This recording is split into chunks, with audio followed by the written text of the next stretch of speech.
Imagine having a mobile that doesn't have the ability to talk to computers on the internet. You couldn't do a Google search.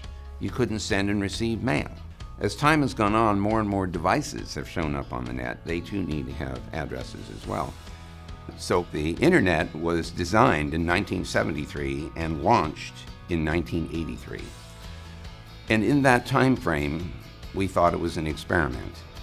So we allocated address space, sort of like telephone numbers, sufficient to define 4.3 billion termination points in the internet. Now, I can tell you in 1983 that seemed like it would last forever, but remember, it was an experiment. The thing is that the experiment never ended.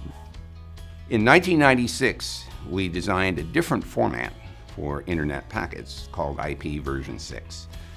It has 128 bits of address space. Translating that, it's 3.4 times 10 to the 38th addresses. Okay, I'll translate again.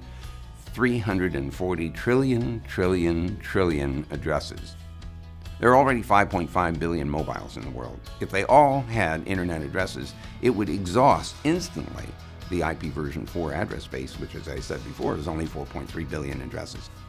So 16 years later, not only have we run out of IPv4 address space, but we're also now absolutely compelled to implement the new one so we can continue to grow the network.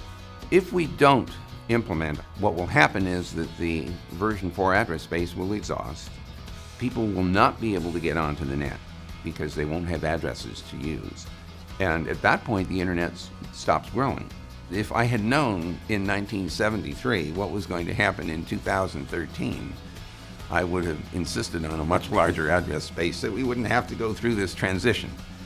On June 6th this year, we are all, Google and others on the internet, are going to turn on the IPv6 capability. And that is the launch of the new, larger internet.